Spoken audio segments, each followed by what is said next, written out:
morning, wherever you're watching Luntha television, and welcome to our today's edition of Press Review, in which we take you through some of the stories that have been written in our newspapers. As usual, with us here at the Daily Times and the Nation newspapers.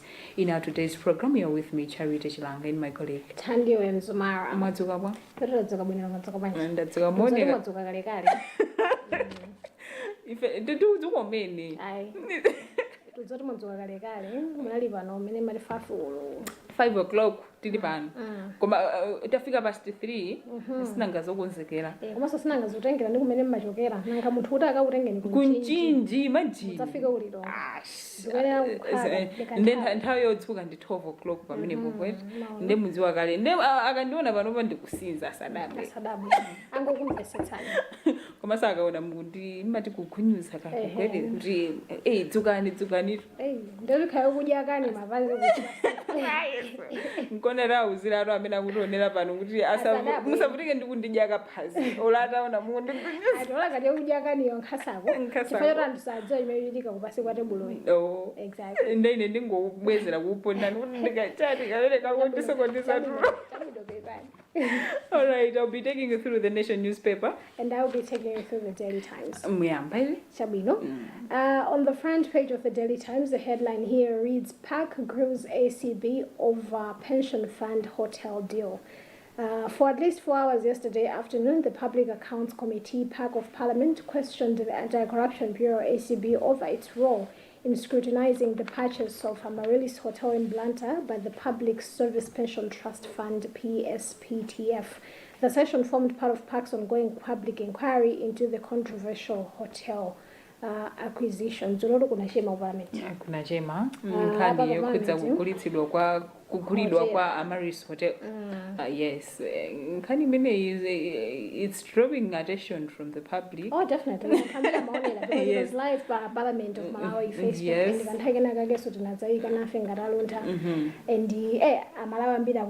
And it's a good thing. I like the fact that you makala in camera. Yes. So that pasakale ona mabodza. Katika ndivelela nakanena zammalwa. Ndizoteka so Malawi kumva nkhani zimene tikubabatsira ngati fato lankhani komatsutsaso kuti asala nene zimenezo. Yes. Ananena zakuti. But it's a good thing. Yeah. So area ACB inanena zakuti sana pezemo zina zili zonse zakatangale nkufufuza kwawo atachita kafukufuku kuyambirira. Komano kumapeto atakhangata kwenyana ndi ma parliamentarians. The conclusion was kuti abangaso kafukufuku and ananena kuti they need to pause issue and nkhani ya ndalama 90 billion imene inaperekedwa kale. Yes. No, but it's a good thing. It's progress in my view. Chifukwa chonena kuti they have been meeting a lot of people. I saw earlier in the morning before ACB anakumanaso ndaniko. Yes. I think it's good to see my parliamentarians being in the forefront kubanga zinthu ngati zizi standing up for Malawians because Malawi they could have ideas of what should happen.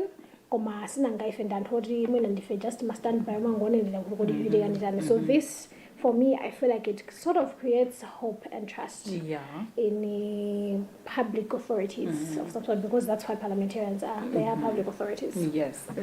All right, on the front page of the Nation newspaper, Muthalika returns home from South Africa private trip. But with the story says President Peter Muthalika has returned home from his private trip to South Africa, where he spent close to 2 weeks. Presidential Press Secretary Kathy Maulidi said yesterday that the president, accompanied by First Lady Gertrude Muthalika, arrived through Kamuzu International Airport in Lilongwe at 5:10 p.m. So, yes. Private trip. Yeah, South Africa, yes. I think it's been there for like a week. 12 days. 12 days. Of course, it was only going to in the 2 weeks in the somehow. Yes, in the 2 weeks. Close to 2 weeks. 2 weeks in the 14 days. So, yes. Yeah. In a 1 or 12 days. I know. It didn't feel like it's either for me. But I guess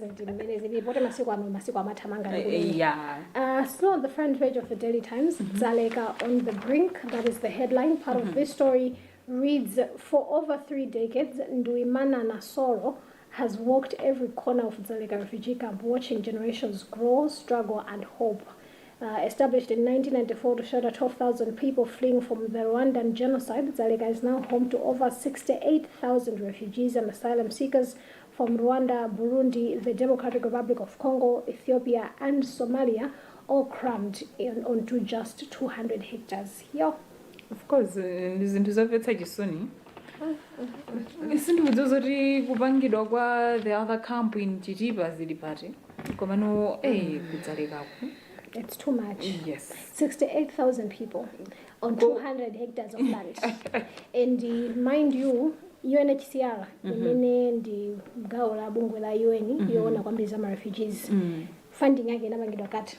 Yes. At the moment, I believe the government ya Malawi ndimene ikuyenera to take a larger part of the funding ya Dzaleka refugee camp. In the whole of that population, my services ake ndomwe wamene anakonzetu zoti azipanga. So ndama zimene amandira zimakhaza ochepa kwa basi. Ndizinthu zomvetsa chisoni.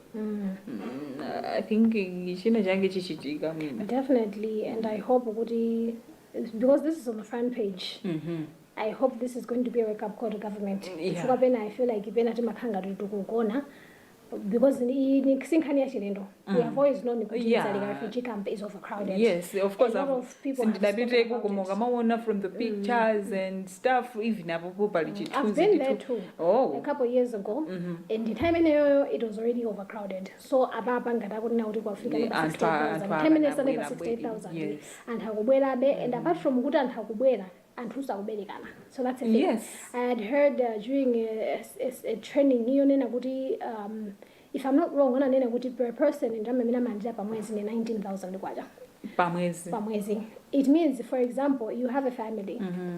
And kuti per person bakomobo as under 19,000 pamwezi. They aren't bofuna kuti ande ndama yambiri. Amaberekana so kwambiri. You understand? Couldn't do for example, in Began at 10, we are bargaining 190,000 plus 19,000 so that you have more money. But how many kids are you going to have? Because if you think about it, 190,000 is single gets 100. Yes. Tikalandira 1919 ka 38 pini katheka ndithu mina kati kankamasiku awiri adinkhasawo kusiyana ndi anthu teni. I think kumangokhala kuganiza poti anthu timaganiza mosiyana siyana. And anthuwa, there are people they are forced kapena kuti based on malamulo athu anthu amayenera kukhala konko. They are not supposed to come outside of Dzaleka, which means even in Kenya employment they don't even have such opportunities. Yes. Ndoti ndimwayo ngodalira ma business azipangira momwe ma business amapanga momwemo koma business yonso ali sapanga business agula zake ni ndani. Okay. And apart from that ndota kudalira ndamwe landira. China chicho that's why makanisi yake amakhala awaonena kuti kuli tizingota tizingoberekana kuti mina ndamwe landira zikhala yambiri, which is sad honestly. It's not a way to live. Yeah.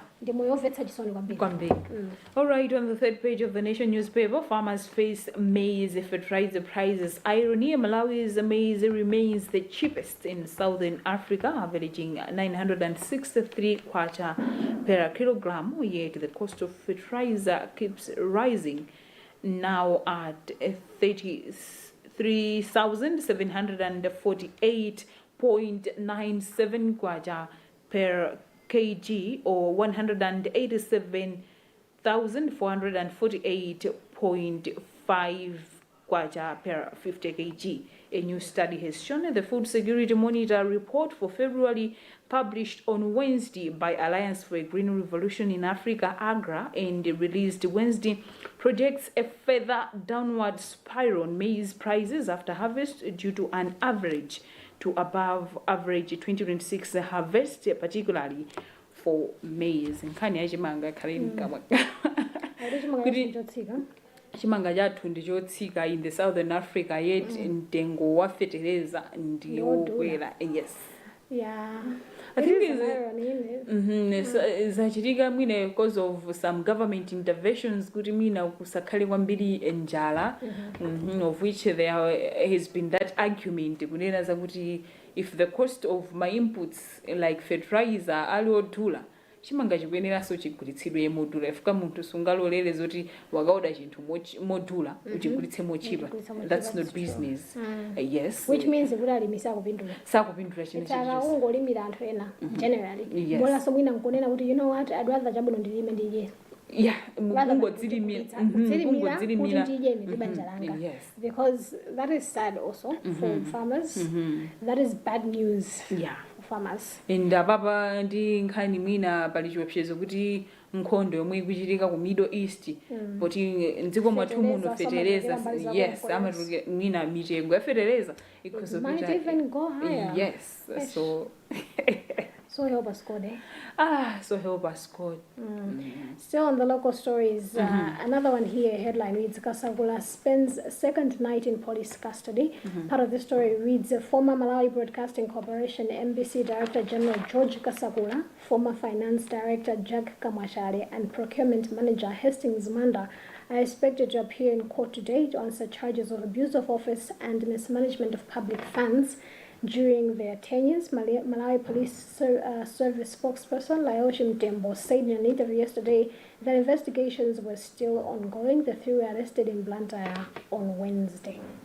Kani yakumangidwa kwa Akasagula ndanzawo lero akhala lower court. And apparently it is further alleged that they attempted to delete or manipulate records to conceal these activities.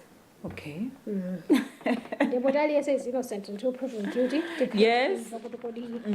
Umboni umene kani mbali ya boma kani mbali ya defense Ipeleke. ikawodani. Yes. Yes. All right. Primary schools feel impact of fund abolition. Partly the story says public primary schools in the country have started feeling the impact of the abolition of the school development fund, with some schools in Mzuzu failing to administer printed end-of-term examinations. Sport checks yesterday established that learners at Zolozolo Primary School were scheduled to start sitting end-of-term examinations on Friday, but could not do so due to lack of funds to print examination papers. Kwambili.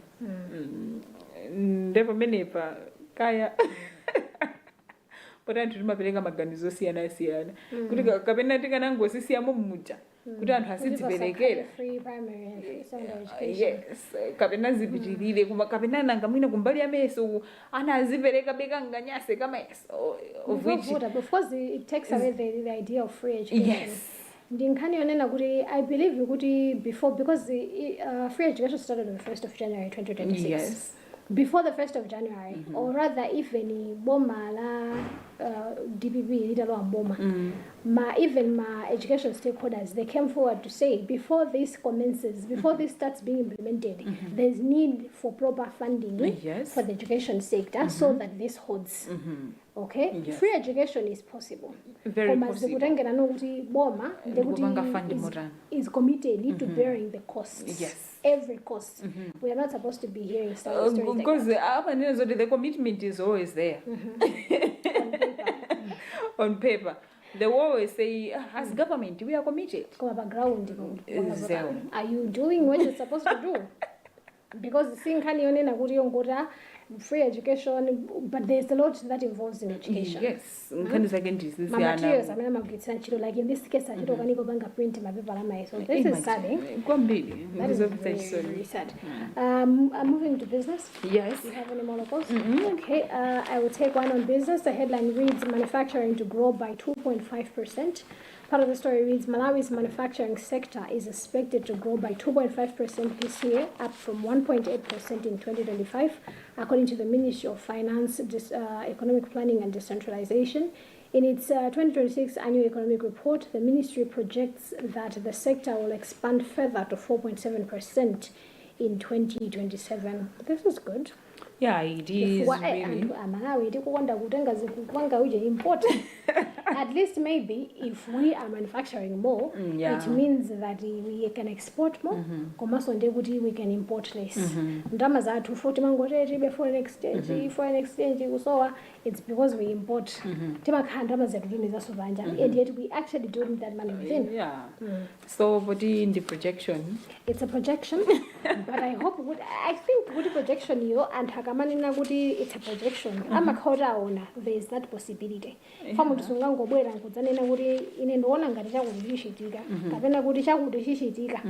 Without umakhola mantima. Yeah, umakhala Kuti zoti chimvyo, walimba mtima, of course pamakhala so some other pressures is mavuto ena mabwela unforeseen circumstances zomwe zimapezeka zoti zomwe munayelekeza zija zalephera kukwaniritsidwa. True, but I hope not. I would like to be positive because in our review of the previous stories I made in this session, most of them are bad news. I am and I don't fingers crossed that this one I would like to be positive about it, and I would like to be positive with you, please. All right, sustainable financing for children's development.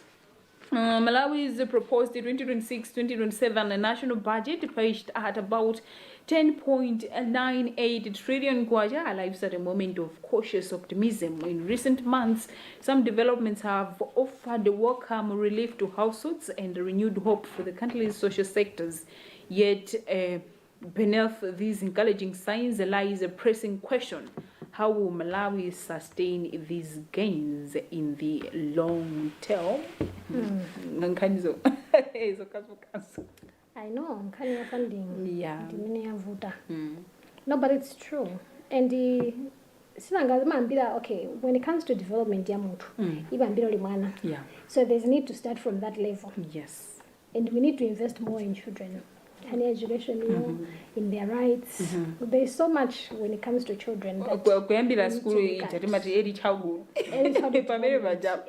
Yeah, exactly. That's a very good foundation. It is. And Masikwano, we are living in Masikwa Makono, to Kozotero, Moyo Makono. We can't always rely on his minima wina makolo akalekale amapanga when it comes to kulera mwana. Olobina ugauna mwana koma mwana uyuyu akuti ndijani. Izo mapangazi ndineyo izokangariza ku. I know. There are kids now that have more knowledge than we had at that age. Yes. So which means for them to actually have access to that knowledge, there's need for proper financing. Yes. Can you do we move on? Yeah. I don't have the international stories, so I'm going to arts and culture. Okay, yeah. I will take one here as well. A headline reads, African Bata gears for second album. Part of the story reads, award-winning musician Onesmus, popularly known as African Bata, said yesterday that his second album, titled Son of Grace, is ready for the market. Onesmus, who recently held an Onesmus versus Armstrong music battle, has since announced that he will be holding the album's listening experience on the 2nd of May 2026 at Bingu International Convention Center, BICC, in Lilongwe. Okay. Okay, we have another story that says Miss Malawi joins Warner's campaign to uplift women in Kani Yorulama in their Ajitikana. Igana linkamwankama. Ndatikana. Ndatikana. What was that in the name? Pepani. Yes, all right, moving on to the back page. Pasua for tougher opponents. It says Frames need friendlies against Northwest African countries. I think you can take us through one international. Yes. Chelsea in damaging defeat. Chelsea crumbled to a damaging 5-2 defeat at PSG in the first leg of their Champions League last 16 tie. The Blues marched the current Champions League holders for much of the game and twice came from behind to level. That also brings us to the end of our today's edition of Press Review. Remember, we just take you through some of the stories in the newspaper. You can get your own copies. Both the Daily Times and the Nation are going at 4,000 kwacha. In our today's program, you were with me, Charita Chilanga, and my colleague Tandi Msumara, and of course, many thanks to Kalista Kamendo and the others as well that are also helping on the same on the technical front. Yes, yes. Tiwale metu waliramu kumuziteveke metu kumvekeramu. Iniyo tupitisa ndikona maprogramu atotsatira pano pakanema wa Luntha. Good morning.